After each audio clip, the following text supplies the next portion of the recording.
مجھے بلا تو لیا آپ نے انکوائری کے لیے، لیکن مجھے یہی نہیں پتا کہ میرے سے کس چیز کی انکوائری کرنی چاہتے ہیں آپ، تاکہ میں تیاری کر کے آؤں۔ لیکن میں ایف آئی اے کو بھی یہ کہنا چاہتا ہوں کہ یہ آپ کے پے گریڈ سے زیادہ اوپر بات ہے۔ آپ کے رانا ثناء اللہ جو انٹیریئر منسٹر ہے، جو آپ کے اوپر ہے، وہ تو کہہ بیٹھا کہ عمران خان کو جیل میں ڈالنا ہے۔ وہ ابھی کوئی انکوائری کا مجھے بھی نہیں پتا، ابھی تو ہمیں 164 کا بیان بھی ہمارے سامنے نہیں آیا۔ ابھی تو نیوز آئٹمز آ رہی ہیں نا کہ جی اعظم خان نے یہ کہہ دیا، ہمارے سامنے تو ابھی کچھ نہیں آیا، کیونکہ میں نے اپنے وکیلوں سے پوچھا تو کسی کی وکیل کو بھی پتہ نہیں کہ وہ کون سا بیان ہے اعظم خان کا جو 164 پہ آتا ہے۔ یہ تو نیوز آئٹمز آ رہی ہیں۔ تو ابھی سے ہی وہ کہنا شروع ہو گیا ہے کہ جی اس نے جیل میں جانا ہے جو ایف آئی اے کا ہیڈ ہے۔ تو ایف آئی اے کی کیا حیثیت رہ گئی؟ تو ہمیں تو پتہ انہوں نے کیا کرنا ہے، لیکن قوم کو پتہ ہونا چاہیے کہ یہ اتنا بڑا ظلم ہوا اس ملک کے ساتھ، جو انہوں نے جو گورنمنٹ گرائی ہماری، جو میں نے آپ کو بتایا بھی کہ آئی ایم ایف کی صرف آپ رپورٹ پڑھ لیں کہ انہوں نے بتایا کہ انہوں نے یہ جو منی لانڈررز تھے اور این آر او والے یہ جو لیڈرز تھے، انہوں نے آ کے پاکستان سے 14 مہینے میں کیا اور عوام کو کتنی تکلیف ہوئی، کتنی تکلیف سے عوام گزر رہی ہے، اور مزید اور آگے تکلیف آنے والی ہے۔ ایک وہ گورنمنٹ جس کی بہترین پرفارمنس تھی، اور وہ صرف اور صرف، اب ضرورت نہیں ہے آپ آئی ایم ایف کا ہی پڑھ لیں نا، آئی ایم ایف تو ہمارے نیچے نہیں ہے، اکنامک سروے پڑھ لیں جو کہ انہوں نے شائع کیا، تو وہ تو اب واضح ہے کہ ایک حکومت جو بہترین پرفارمنس دے رہی تھی، جو لوگوں کے حالات بہتر کر رہی تھی، روزگار بڑھتا جا رہا تھا، فیصل آباد کے اندر ٹیکسٹائل کے ورکرز نہیں مل رہے تھے، یعنی دور سے وہ ٹیکسٹائل والے ہمیں کہتے تھے کہ ہم سکول کھولنا چاہتے ہیں، ہمارے پاس ورکرز کم ہو گئے ہیں، جو ہماری سب سے بڑی ایکسپورٹ ہے ٹیکسٹائلز کی۔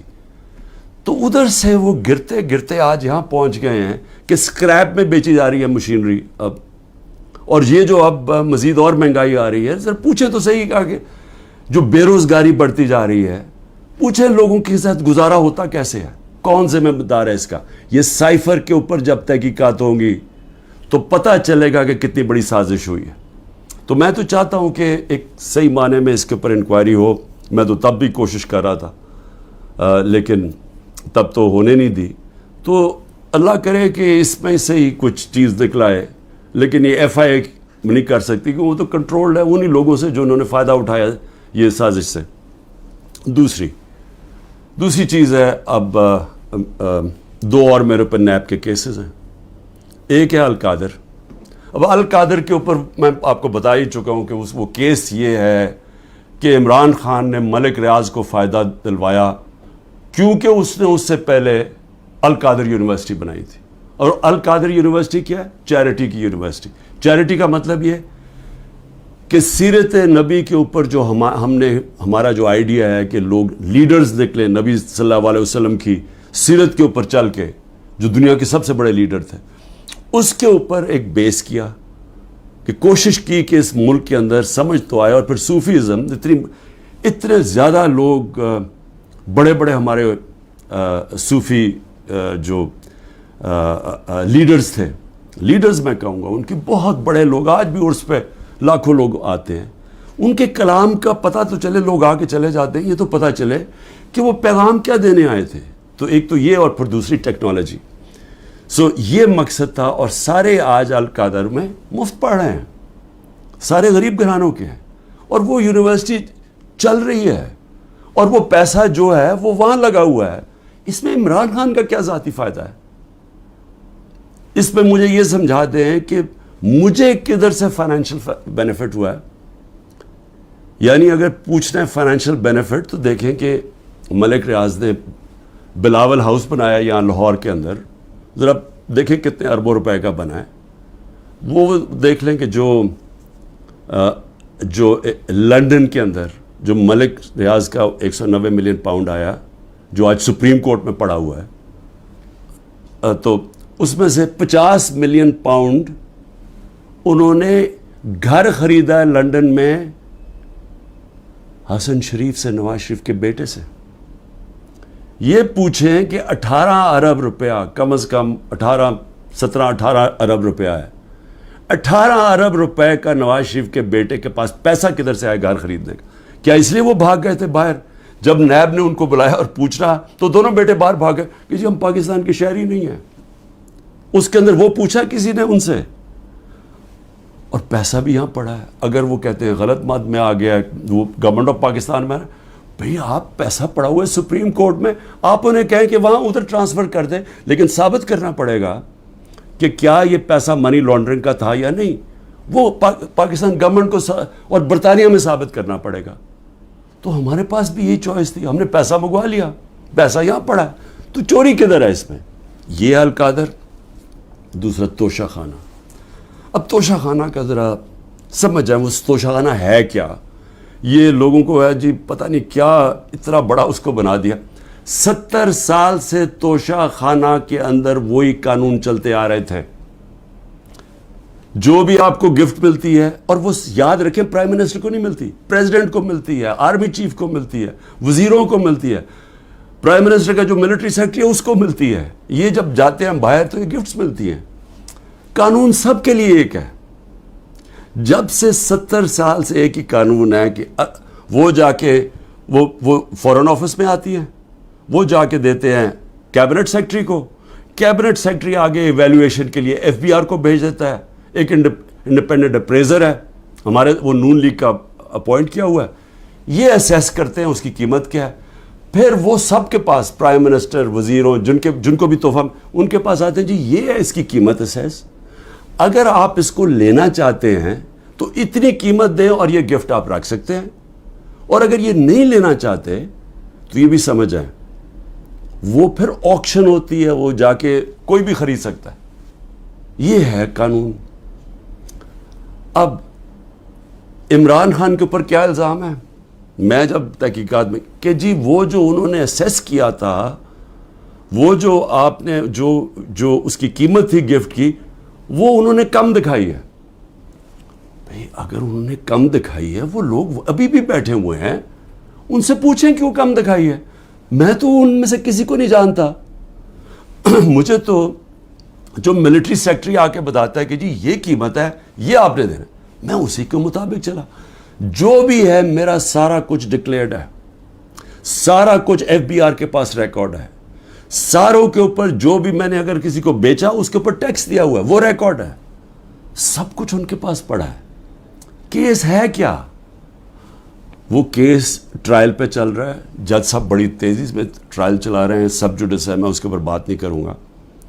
لیکن میں یہ ضرور چاہوں گا کہ ایک فیئر ٹرائل میں رہے، موقع ملے موقف رکھنے کا، اور میں یہ ثابت کروں گا کہ اس میں کوئی چیز بھی میں نے غیر قانونی نہیں کی. لیکن جو میں پوچھنا چاہتا ہوں آج، اچھا 3 توشہ خانہ کے اوپر کیس کدھر ہو رہا ہے؟ ایک الیکشن کمیشن کر رہی ہے کیس، ایک ایف آئی آر کٹوائی ہوئی ہے، ایک نیب کیس کر رہی ہے. ایک ایشو کے اوپر 3 کیسز چل رہے ہیں. یہ بھی کوئی ورلڈ ریکارڈ ہے، کبھی ایسے ہوتا نہیں ہے. لیکن اتنی جلدی میں ہے کہ کسی نہ کسی طرح اس کو راستے سے ہٹاؤ، ڈسکوالیفائی کرو اور اس کو جیل میں ڈالو. اب میں صرف آج نیب چیئرمین سے بڑے آپ کی وجہ سے مجھے وہ جس طرح اٹھایا گیا، آپ بھی ایک اس میں آپ کی وجہ تھی، اور بھی جس نے بھی حکم دیا تھا کہ غیر قانونی اور غیر آئینی طور پہ مجھے 9 مئی کو جس طرح ذلیل کر کے اٹھایا گیا مجھے اسلام آباد ہائی کورٹ سے، اس میں آپ کا بھی ہاتھ تھا. میں سوال یہ پوچھنا چاہتا ہوں کہ چلیں میں تو یہ نیب کے کیس فیس کر رہا ہوں اور کروں گا، کئی ملک سے باہر نہیں بھاگوں گا، یقین کریں سارے کیس فیس کروں گا. لیکن میں صرف سوال یہ پوچھتا ہوں کہ آپ کا ضمیر کوئی جاگتا نہیں ہے جب آپ کو پتہ چلا ہے کہ توشہ خانہ کے اندر چوری ہوئی ہے، اور چوری نیب کے اندر بھی پتہ ہے، وہ کیس نیب میں بھی پڑا ہوا تھا، لیکن آپ نے بند کر دیا وہ. تو عوام کے لیے میں کیا بتانا چاہتا ہوں، وہ چوری کیا تھی؟ توشہ خانہ کا قانون ہے کہ گاڑی، جب بھی کوئی گاڑی گفٹ کرے، جو مجھے بھی ایک گاڑی گفٹ ہوئی تھی، آپ توشہ خانہ سے وہ نہیں لے سکتے. آپ اگر اس کی، ان کے زمانے میں، یہ بھی ان کے زمانے میں 20% دیتے تھے قیمت. مثلا اگر 10 روپے اس کی قیمت آتی ہے، یعنی ویلیو ہوتی ہے گفٹ کی، تو ان کے زمانے میں 20% دیتے تھے, 20 روپے دیتے تھے اور پھر لے لیتے تھے. ہم نے جا کے اس کو 50% کر دیا, یعنی اگر 10 روپے کا تحفہ ہے تو 5 روپے دیں گے اور پھر تحفہ لیں گے. ہم نے بڑھا دیا. تو ان کے زمانے میں 20% ہوتا تھا اور پھر بھی گاڑی آپ نہیں لے سکتے تھے. اب میں صرف آپ کو یہ ذرا آپ کو پتہ ہونا چاہیے کہ یہ ہو کیا رہا ہے. دیکھیں نیب چیئرمین کو بھی میں ذرا سوچ رہا ہوں کہ ان کا ضمیر شاید جاگ جائے اس چیز پہ. نواز شریف مرسیڈیز سب سے مہنگی گاڑی ہوتی ہے, بی ایم ڈبلیو اور مرسیڈیز مہنگی ترین گاڑیاں ہیں. وہ گاڑی خریدتا ہے جو کہ اس کو اجازت ہی نہیں ہوتی. 6,36,000 روپے میں سب سے مہنگی گاڑی مرسیڈیز 6,36,000 پہ لیتا ہے. پہلے تو کیا اس کی قیمت دیکھی, کوئی مرسیڈیز اتنی سستی آتی ہے, یعنی اس کی قیمت دیکھیں 42 لاکھ. کوئی مرسیڈیز پاکستان میں 42 لاکھ کی آتی ہے, تو اس نے صرف 6,36,000 دیا اس کا. تو پہلے تو چوری تھی کیونکہ آپ گاڑی نہیں نکال سکتے. پھر ذرا قیمت دیکھ لیں. میں اور بھی ویسے یہاں قیمتیں میں دیکھ رہا ہوں کہ میرے سے نیب والے پوچھ رہے تھے کہ جی آپ نے یہ بڑی آپ نے سستی چیزیں لی ہیں, مجھے تو پتہ ہی نہیں تھا. لیکن ذرا یہ میں ایسی میری نظر پڑ رہی تھی, ایک پرل کا نیکلس وہ سوچیں صرف 27,000 دے کے لیا نواز شریف نے. پھر میں رولیکس گولڈ بریسلٹ اور رولیکس 1,10,000 روپے پہ لے کے لیا. ون رسٹ واچ, کارٹیئر کی رسٹ واچ, چھوٹی بھی نہیں, اور وتھ ڈائمنڈز, ہیرے لگے ہوئے اس کے اوپر. وہ جی بڑی مہنگی انہوں نے خریدی 40,000 روپے میں.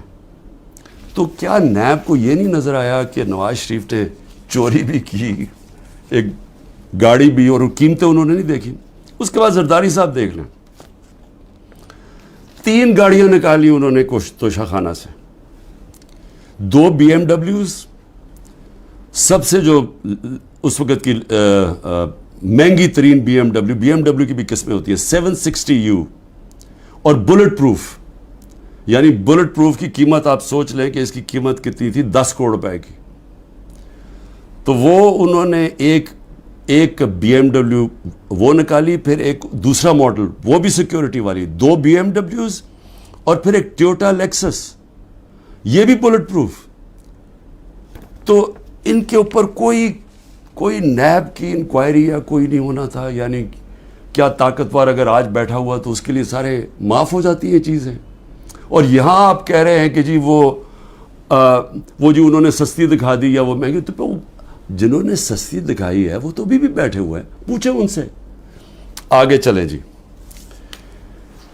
میں نیب چیف کو میں پھر سلام کرتا ہوں, آفتاب سلطان کو سلام اس لیے کرتا ہوں کہ ان سے جب کہا گیا یہ جو حرکتیں اب ہو رہی ہیں, انہوں نے کہا میں نہیں کرتا.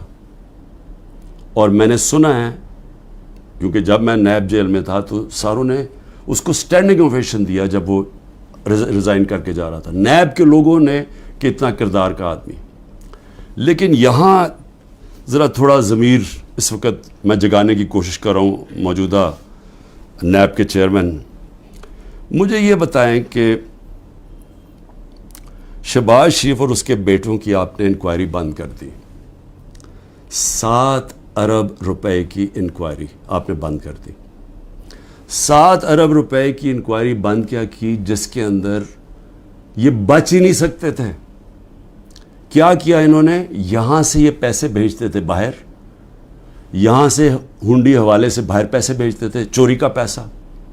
ادھر سے ریمنٹنسز دکھا دیتے تھے. یہ قانون نواز شریف نے بنایا تھا 1992 میں کہ اگر باہر سے پیسہ آئے تو کوئی سوال نہیں پوچھ سکتا کہ جی وہ پیسہ کدھر سے آیا, کس نے بھیجا پیسہ. نو کوسچنز آسکڈ. یہ منی لانڈرنگ کے لیے خاص قانون بنایا تھا انہوں نے. ہدایبہ پیپر مل کیا تھا, وہ پہلا, آج سے 20-24 سال پہلے وہ ہدایبہ پیپر مل میں اسی طرح یہ کر رہے تھے کہ اس کے نام پہ پیسہ باہر بھیجتے تھے پہلے چوری کر کے, اور وہاں کوئی قاضی فیملی لندن میں بیٹھی, ان کے اکاؤنٹس میں پیسہ گیا. ادھر سے انہوں نے دکھایا کہ جی ہم نے ریمیٹنسز بھیجی ہیں, اور ریمیٹنس کا کوئی سوال ہی نہیں پوچھ سکتا تھا. جو باہر سے پیسہ آتا تھا سوال ہی نہیں پوچھ سکتا تھا. تو یہاں سے باہر پیسہ چوری کر کے بھجوایا, وہاں سے جس پیسے کی ضرورت تھی وہ انہوں نے ریمیٹنس کے نام پہ لے لیا اور کوئی سوال نہیں پوچھتا. تو یہ جو شہباز شریف کا سارا پیسہ یہ جو آیا ہے, اس کا زیادہ تر پیسہ جو اس کی دولت میں اضافہ ہوا ہے, انہوں نے پوچھا نا نیب نے کہ جی اضافہ کدھر سے ہوا, جی ریمیٹنسز آئی ہیں. 90% انہوں نے دکھایا یہ جس طرح کہ جی وہ فلانے نے پیسہ بھیجا. جب انہوں نے چیک کیا وہ کون تھا, ایک کوئی پاپڑ والا تھا جو پاپڑ بیچتا تھا, اس نے کوئی کروڑوں روپیہ بھیج دیا ان کے اکاؤنٹس میں. پھر دوسرا ایک اور کوئی چینی والا, اس طرح کے لوگ تھے جو کبھی پاکستان سے بھی باہر گئے, ان کے پاسپورٹ پکڑے, ان کے نام پہ پیسے بھرے. یہ اوپن اینڈ شٹ کیس تھا. لیکن چیئرمین نیب صاحب نے اپنی کوئی سوچا ہوگا, کیس ختم کر دیے. پھر اگلا سنیں ذرا. ہاں میں ایک چیز بھول گیا, مریم نواز بھی انہوں نے BMW لی, کوئی مڈل ایسٹ سے کسی ان کو تحفہ ملا. توشہ خامنہ میں نہیں بتایا کہ وہ آیا باہر سے تحفہ. جو بھی آپ کو باہر سے تحفہ ملتا ہے آپ کو ڈکلیئر کرنا پڑتا ہے, اور وہ جاتا ہے توشہ خانہ میں. انہوں نے توشہ خانہ میں نہیں دیا اور اسی کو گاڑی کو پھر استعمال کر کے آگے بیچ دیا, اور بڑے نفع کے اوپر. یہ بھی سیدھی چوری ہے. اس کے اوپر بھی کوئی کسی نے بات نہیں کی, کوئی نیب کو کوئی کھٹکا نہیں ہوا کہ کچھ غلط ہو رہا ہے. پھر آگے چلیں. 16 ارب روپے کے FIA کے کیس. اب FIA سے میں مل رہا ہوں, انشاءاللہ ان سے پوچھوں گا کہ کیا جب ڈاکیومنٹری ایویڈنس تھی کہ یہ نوکروں کے نام پہ پیسہ آتا تھا اور ادھر سے شریف خاندان کے یہ ان کے بیٹوں کے اکاؤنٹس میں چلا جاتا تھا 16 ارب روپے, جس میں مقصود چپڑاسی بھی تھا, تو کیا وہ کیس بند کر دیا؟ سوچا نہیں کہ 16 ارب روپیہ کوئی چھوٹی رقم نہیں ہے. تو اس کے اوپر کوئی فکر نہیں ہوئی آپ کو کہ پوری تحقیقات ہوئی, اتنی فائلیں پڑی ہیں, ساری ڈاکیومنٹس پڑی ہوئی ہیں, کوئی آپ نے نہیں دیکھا کہ وہ ڈاکیومنٹس دیکھ لیں. وہ تو لوگ, مقصود چپڑاسی تو بیچارہ ہارٹ اٹیک سے گیا, ڈاکٹر زبان بھی ہارٹ اٹیک سے گیا, ایک اور گواہ ہارٹ اٹیک سے گیا. تو کوئی فکر نہیں ہے کہ ڈاکیومنٹس بھی پڑی ہوئی ہیں, ان کے اوپر FIA کو انویسٹیگیٹ کرے. نہیں, کیونکہ یہ اب قانون کے اوپر ہیں لوگ, ان کو یہ چوری بھی کریں سب کچھ معاف ہے. پھر آگے چلیں. آصف زرداری, اچھا, اور مریم کے 4 لندن کے فلیٹ. یہ بھی ایک بہت بڑی ساری میری قوم کے لیے ذرا سن لیں کہ 4 فلیٹ لندن کے نواز شریف نے جب پینما پیپرز میں پکڑے گئے, انکشاف ہو گیا انٹرنیشنل 2016 میں, تو نواز شریف نے اسمبلی میں جا کے کہا کہ ہاں یہ ہمارے ہیں اور یہ ہیں وہ دستاویز جو ثابت کرتے ہیں ہمارے, وہ جھوٹ نکلے. پھر عدالت میں کیس چلا گیا, وہاں انہوں نے قطری خط لے آئے سامنے, وہ بھی مزاحیہ تھا, انہوں نے مذاق اڑایا اس کا. اس کے بعد اب ایک وہ مریم اور اس کے بھائی حسین کے بیچ میں ایک کانٹریکٹ سائن دکھاتے ہیں کہ جی ٹرانسفر ہوا ہے فلیٹ 2006 میں, وہ جس میں وہ سائن کیا, جو فونٹ تھی جس میں وہ ٹائپ آؤٹ ہوا, وہ ابھی آئی نہیں تھی فونٹ, وہ اگلے سال آئی. سیدھا عدالت میں جھوٹ بولا گیا, فراڈلنٹ کانٹریکٹ دکھایا گیا. ابھی تک وہ یہ نہیں بتا سکے کہ یہ 4 مہنگے ترین لندن میں محلات جنہیں کہ ان کا پیسہ آیا کدھر سے, ابھی تک کچھ نہیں. لیکن جج صاحب نے پوچھا نیب سے کہ جی بتائیں, وہ تو کہتے ہیں ہمارے فلیٹس ہیں, آپ ثابت کر سکتے ہیں؟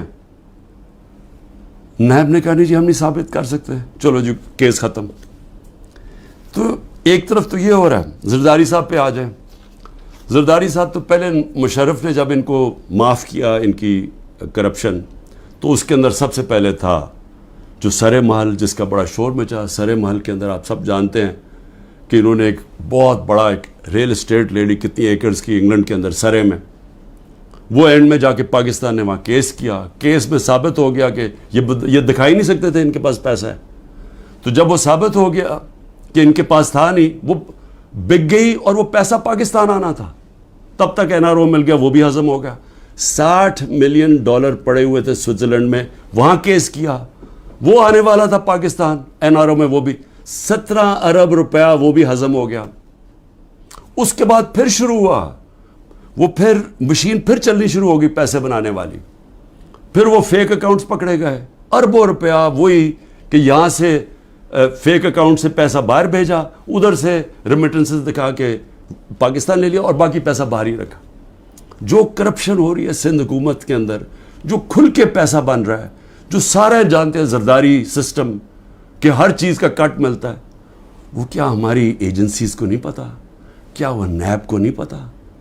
لیکن کیونکہ ان سے بھی ڈیل ہوئی ہے، وہ بھی آج اوپر بیٹھے ہوئے ہیں پاور میں۔ لیکن کن کے اوپر اس وقت پورا زور لگا ہوا ہے؟ سارا زور لگا ہوا ہے کہ جی کسی نہ کسی طرح عمران خان اور تحریک انصاف کو ختم کرنا ہے۔ اور ہو کیا رہا ہے کہ مظلوم ہم، یعنی سائفر کے اندر گورنمنٹ میری جاتی ہے اور کیس ہی میرے اوپر ہو جاتا ہے۔ 9 مئی کو سپریم کورٹ کہتا ہے کہ غیر آئینی اور غیر قانونی طور پہ مجھے ایک مجرم کی طرح اٹھایا گیا، لیکن میرے اوپر 30 کیس ہو جاتے ہیں۔ اس کے علاوہ جن لوگوں کو گولیاں ماری سیدھی سیدھی لوگوں کو گولیاں ماری، نہتے لوگوں کو، پروٹیسٹرز کو، انہی کے اوپر کیس کر دیا۔ ان کی ڈیڈ باڈیز، جو 16 لوگ مرے، جو شہید ہوئے، میں کہتا ہوں انصاف کے لیے کھڑے ہوئے نا انصافی ہو رہی تھی ان کے پارٹی کے چیئرمین سے، ان کو سیدھی گولیاں ماری، ان کے گھروں میں پہنچ گئے کہ تم نے اگر FIR رجسٹر کی تو ہم تمہیں یہ کر دیں گے۔ وہی جو ضلع شاہ کے گھر پہنچ گئے، جب اس کو قتل کیا گیا تو پولیس کسٹڈی میں اس کو قتل کیا گیا، میرے اوپر 302 قتل کا پرچہ کر دیا، اور پھر اس کے ماں باپ کے پاس پہنچ گئے کہ آپ نے دیکھیں اس کی بات نہیں کرنی، اور ان کو چپ کرا دیا۔ تو پہلے لوگوں کے اوپر ظلم کرتے ہیں، پھر انہی کے اوپر کیسز کر دیتے ہیں۔ جو ایک لڑکا بیچارہ شہید ہوا، وہ بھی پروٹیسٹر تھا، پیسفل، پرامن، اس کو گولی ماری، شہید ہو گیا۔ اس کے قتل کا کیس اعجاز چودھری اور میاں محمود رشید کے اوپر ڈال دیا، یعنی اپنا ہی انہوں نے کارکن قتل کر دیا۔ اب میں صرف اپنی قوم سے یہ کہنا چاہتا ہوں کہ دیکھیں، میں پھر سے کہتا ہوں، قومیں چلتی ہیں انصاف کے اوپر، اخلاقیات کے اوپر، امر بالمعروف کے اوپر۔ قومیں چلتی ہیں جب ایک حکومت کی کریڈیبلٹی ہوتی ہے، جب حکومت اپنی کریڈیبلٹی اس لیے رکھتی ہے کہ حکومتیں ڈنڈے سے نہیں چلائی جاتی، کیونکہ انسانی معاشرے میں آپ اپنی عزت کرواتے ہیں، اپنی پرفارمنس سے، اپنی ایمانداری سے، اپنی اخلاقیات سے قوم آپ کی عزت کرتی ہے۔ جمہوریت کے پاس فوجیں نہیں ہوتی، جمہوریت کے پاس اخلاقیات ہوتی ہے۔ اس لیے برطانیہ میں جدھر سے ہم نے ڈیموکریسی لی ہے، اگر ان کا پرائم منسٹر ایک چھوٹا سا قانون توڑتا ہے کہ جی کرونا میں آپ نے لوگوں کے ساتھ اکٹھے نہیں ہونا، یعنی آپ نے کوئی گیٹ ٹوگیدر نہیں کرنی، وہ اپنے آفس کے باہر گیٹ ٹوگیدر کرتا ہے، اس کے اوپر پرائم منسٹر کو نکال دیتے ہیں۔ ان کی اخلاقیات کا معیار دیکھیں، ان کے وہ ایک ہیرلڈ میکملن پرائم منسٹر جھوٹ بولتا ہے، جھوٹ پکڑا جاتا ہے، اس کو نکال دیتے ہیں۔ یا سارا حکومت ہی جھوٹ پہ چل رہی ہے، کیسز ہی سارے جھوٹ، 180 کیسز کر دیے۔ کیا کوئی مانتا ہے پاکستان میں کہ یہ ایک آدمی نے 70 سال کی عمر تک کوئی ایک جرم نہیں کیا اور ایک دم چند مہینے میں 180 کیس ہو گئے؟ کوئی مانے گا یہ؟ لیکن ان کو کوئی شرم ہی نہیں ہے۔ کیا یہ مانے گا کہ میاں محمود اور اعجاز چودھری نے اپنے کارکن کو گولی مار دی ہے؟ کیا میں نے ضلع شاہ کو قتل کر دیا؟ کوئی مانے گا؟ کوئٹہ میں سارا کوئٹہ جانتا ہے کہ اس وکیل کی خاندانی دشمنی تھی، سب جانتے ہیں، ایویڈنس ہے۔ میرے اوپر 302 قتل کیس کر دیا اس کے اوپر۔ اور یہ جو سائفر ہے، ہماری گورنمنٹ گرتی ہے اور کیس ہی ہمارے پہ کر دیتے ہیں۔ تو میں آخر میں اپنی قوم سے کہنا چاہتا ہوں، دیکھیں یہاں جو ایک طاقتور فیصلہ کرتا ہے کہ میں نے کاٹا مار دیا ہے، فلانے پہ کاٹا مار دیا، ہمارے لوگوں کہتے ہیں کہ عمران خان میں کاٹا لگ گیا ہے تو اب تو PTI نے آنا نہیں اور عمران خان نے آنا نہیں، اس لیے وہ جو 2 پارٹیز بنائی ہیں ان کے اندر چلے جاؤ۔ دیکھیں پاکستان کا جو آئین ہے نا، وہ کہتا ہے کہ حاکمیت اللہ کی ہے، اور اللہ کے بعد جو عوام کے منتخب کیے ہوئے نمائندے ہیں ان کی ہے. کوئی کانٹا نہیں ڈال سکتا کسی کے اوپر عوام کے علاوہ. اور یہ جو کانٹا ڈالنے کی کوشش ہے یہ اتنا نقصان پہنچا رہی ہے پاکستان کو، ہماری جمہوریت کو، ہماری آزادی کو، ہماری اخلاقیات کو، ہمارے اداروں کو، ہمارے انصاف کے نظام کو، ہمارا ساری دنیا میں جو امیج ہے وہ اتنا نقصان پہنچا رہی ہیں. اور ہماری جو معیشت ہے جدھر وہ پہنچ گئی آج اور جدھر جا رہی ہے. تو میری صرف ریکویسٹ یہ ہے اپنی قوم کو کہ دیکھیں میں اگر جیل میں بھی جاتا ہوں نا، آپ نے جد و جہد کرتے رہنا ہے. اور میں ہمیشہ 27 سال سے کہتا ہوں پرامن جد و جہد. لیکن یہ آپ کے لیے اتنا ضروری ہے کیونکہ یہ جو ساری سٹرگل کر رہا ہوں اپنی ذات کے لیے نہیں کر رہا. اگر ذات کے لیے کر رہا ہوتا تو میں بڑی پہلے چھوڑ چکا ہوتا. کون اپنی زندگی کو داؤ پہ لگاتا ہے؟ کون کسی کے اوپر 2 دفعہ قاتلانہ حملے ہوتے ہیں اور وہ پھر بھی لگا رہتا ہے؟ یا جیل کے اوپر سارے اکٹھے ہوئے ہیں جس آدمی کے اگینسٹ، وہ کیوں کھڑا ہے؟ کیونکہ میں اس کو سیاست نہیں سمجھا، اس کو عبادت سمجھتا ہوں.